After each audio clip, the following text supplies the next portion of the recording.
All right, shout out to the My Life Outdoors YouTube channel. Awesome, bunch of great content.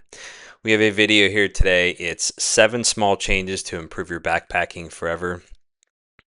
And this is just my reaction to it. I've first time I've ever watched this video, and I just thought it'd be cool to give my opinion on his opinion. So again, awesome channel. Props to him. Always putting out cool stuff. Sub to him. Do me a favor, subscribe to me as well. And if you have an opinion on any of this stuff, leave it down in the comments, and let's check it out together. Let's go. Hey, look, there's not really a wrong way to backpack, but there That's for are a sure. few things that can make your time on trail a whole lot more enjoyable. Some of them are small, some of them are a little counterintuitive, but all of them are going to change the way you think about backpacking. This is 7 small things that will change your backpacking forever. Let's check it out. Let's do it. Now, I don't normally do this, but because these first few tips especially are a little Good. more beginner focused, I Perfect. went ahead and put timestamps down in the description about That's who I everything like I'm taking talking out as about. beginners. So if I'm telling you something you feel like you already know, feel free to skip ahead. Awesome. Maybe you've seen backpacks labeled as small, medium, or large and thought it must be like t-shirt sizes, but it's not. It's actually I took a 75-liter Walmart brand backpack on my first Appalachian Trail hike. And I will say, just pay attention to this. It will save you a lot of headaches. Just there's 2 things in here you need to pay attention to the most is your backpack and keeping all your stuff light. So let's go. referring to how long your torso is. Everybody, regardless of body size, has a torso length that isn't always proportional to body size. You can be a large person with a short torso or a thin person with a long torso, and the only way to figure it out is to have your torso measured. Now, you can go to a store and go to use one of REI these and do fancy this. rulers, and they will tell you your torso size, usually for free, but it's not necessary. If you have a soft tape measure and a friend, I've you can get almost the exact same never done measurement at this. home. All you have to do is find your iliac crest by feeling for the top of your hip bones. Once you find it, place your hands right at the top of your bone with your thumbs pointing toward each other. Yeah. This is the bottom of your torso, and you will measure from there all the way up to your So C7 most vertebrae, websites- which is the little bump on your spine that sticks out when you tilt your head forward. Once you know the length of your Most websites, they have small, medium, large, male, female, and some generic things. Just to be clear, I've never measured. I'm just like, yeah, I'm a dude, medium, sure, and it's always worked out great. So torso, you can buy the right size pack to fit your back. But even then, that looks like there's the one I going to carry be on the some Appalachian. adjustment. Ideally, you want the shoulder straps where they attach to the pack to sit about 2 inches below the top of your shoulders. Lower than that, and you're really going to feel it on your shoulders. Higher than that, and you're going to get a gap between the pack and your shoulders. Now, it can be a little tricky because a loaded pack is going to sit lower than an empty pack, and there are several adjustments that need to be made. Load your pack, loosen all the straps, then tighten in this order. Your hip belt first, then your shoulder straps, then your load lifters, and Solid then check advice. the fit. If your pack has an adjustable torso, move it up or down That's based a lot on of where you see the lot of shoulder stuff straps on this falling pack. on your I back. carry a Now, very one of the minimalist pack. biggest pieces of advice I can give to anyone spending any time on trail is prioritize your sleep. It is Yeah, so you're gonna sleep like garbage out there. If you're comparing it to your Thermarest and king size mattress in your bedroom, yeah, it's garbage. You're not out there to sleep. I mean, me personally, you're going to sleep, but you're not out there to sleep. You're out there to explore and view and be alone and do whatever you do out there. But sleep, that is like the last on my priority list because when I'm exhausted, I'll sleep. But really good tips, it looks like. is possible to get good sleep on trail, but there's a few things you need to know. First of all, don't scrimp on your sleeping pad, bag, or pillow. There are a lot of tents out there that can only accommodate 20-inch wide pads, and I'm telling you right now, that's not wide enough. Do yourself a favor and If you're a get a big dude, yeah. 25-inch wide pad with a quilted top to relieve pressure points. I recommend going with a quilt instead of a sleeping bag because it's more versatile, less restrictive, and feels more like your bed at home, and get a really good pillow. I take this Nemo pillow with a Zimbivy down topper, then I typically stuff my down jacket into a stuff sack.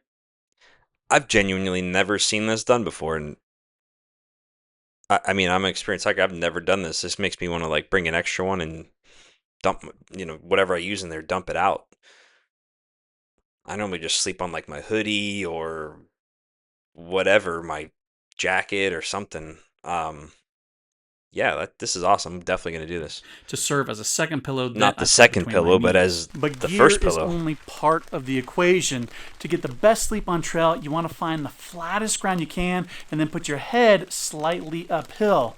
Get yourself some Yeah, earplugs, if you're in a and tent. if you need to, a little melatonin or some Benadryl to help you sleep well. Good ideas. Now, one of the things that will change your backpacking the most, Again, this is one of the most important things, along with the last one, is lighten your pack. Get rid of the things that comes in. You don't need 2 kitchen sinks. You don't need 3 battery packs. You don't need a backup to your backup. Just light as possible is the least miserable you're going to be. Simple as I can make it. as cliche as it might sound, is lightening your pack. Not that long ago, I was a guest on a podcast, and they asked me if the ultralight trim was making backpackers weak. And Absolutely not. I don't know where this I think it mentality makes you comes stronger from that says more you have to be miserable with to be a less true gear. outdoor enthusiast, but it's prevalent on YouTube and the internet. Look, the truth is, the more weight you carry, the faster you're going to get fatigued, the more wear and tear on your joints, feet, and hips, and the more energy it's going to take to cover the same amount of ground. Yeah. Now, that doesn't mean that you need to go out and replace all your gear with expensive ultralight alternatives. Absolutely not. It might be as simple as assessing what you're taking and What even is eliminating that? anything that doesn't get used a lot. Now, I don't do this much anymore because I've got my gear pretty well dialed, but the way I got there was by sorting my gear after each and every hike. I do would make mine 2 piles, before my gear next I used hike. and gear I didn't. 'Cause I'm If I gonna used the forget. gear, it went back on the list for the next trip. If I didn't use it, I asked myself, do I really need it or do I just want it? If I don't need it, it gets tossed unless I really want it, in Or which put in case the backpacking I take a closet. note to see if it gets used next time. But too many times in the didn't use it pile and it gets tossed. Now, as with everything, you got to use your best judgment, but do this enough times and you can lighten your load without spending any money. Solid. Now, I realize backpacking can be expensive. Your average backpack is anywhere from $200 to $300. That's the Your average truth. tent can be $200 to $400, and a top-of-the-line sleep system can be as much as $600. And yes, you can find stuff cheaper than that, but you won't find anything cheaper than this. For a limited time, Onyx Backcountry is just $1 for I'm gonna skip the promo for Onyx, but thanks. It's cool. It's a cool app. Check it out.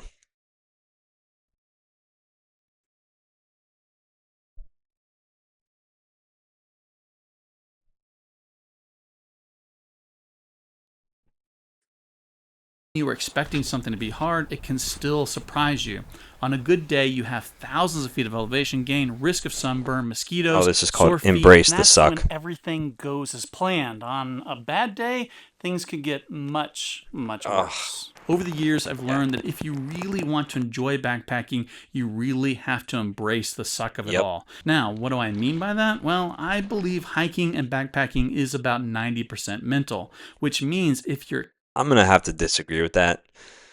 If you're only 10% capable of physical ability, hiking mountains and distance, correct me if I'm wrong down in the comments, but it's at least 50-50, at least.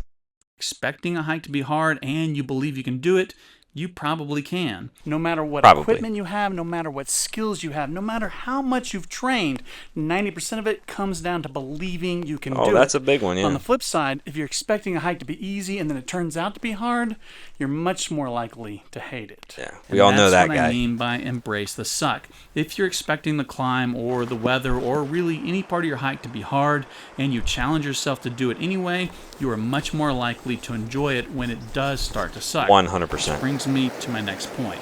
Don't be afraid to get wet, which I realize is one of the biggest fears when it comes to hiking and backpacking, and for good reason. Wet hiking isn't just miserable, it's dangerous. If the temps get cold enough in the mountains any time of year, wet clothes can accelerate hypothermia, which is I don't have to deal with that too much down in Florida, but yeah, start off nice and cool. Stay dry. when your core body temperature drops below 95 degrees Fahrenheit. We got to camp maybe 5 hours ago, and we were wet and we were cold, to the point that it might have been dangerous. And you know it's dangerous because I stopped filming. And I was just like, we just got to get a tent up and we got to get in our bags and we got to be safe. Now, I'm not saying don't be afraid of hypothermia. It's bad and dangerous. What I'm saying is you are going out into the elements and getting wet is part of it. Yeah, it's 100%. going to rain. There's going to be water crossing. Yes. You're more than likely going to get wet, which means you can spend a whole lot of time worrying about it and trying to prevent it, or you can just prepare for the inevitable so that you can handle it once it does happen. Some of the things I recommend is bring a dry pair of socks for each day that you are on trail. Make sure that you have quick drying clothes, adequate rain gear, compressed and protected sleep system, refreshed DWR on your tent and rain gear, and if the conditions are expected to get really cold and wet. So let's just time out there real quick. I bring one Frog Togs rain jacket.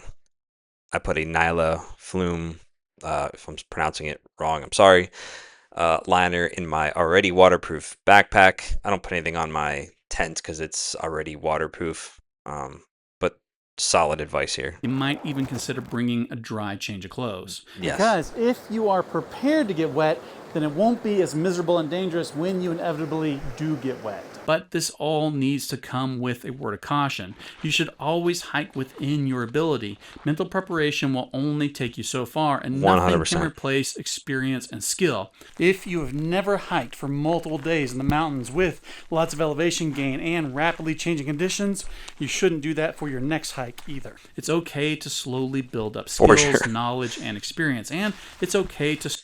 And with that, I mean, like I said, I don't even know what's beyond here, but if you are new and you want to come hiking and backpacking and camping, check us out. I'll leave my website at the end, but Tropical Treks on all social media. Give us a shout out. You can come hiking, camping, backpacking, and learn all this. Basically, backpacking 101. Check it out. Start small. Do an overnight or two in an area that you're familiar with. Get to the point where you feel comfortable being out for 1 to 2 nights, and then slowly push yourself for longer trips, harsher conditions, and bigger miles. No matter what, just remember that there's no wrong way to do it. Just be safe, have fun, and enjoy something that a lot of people are too scared to do. For sure. If you've got other tips, I'd love to read them down in the comments. Then be sure to like, subscribe, and do all those other things. And as always, thanks for watching.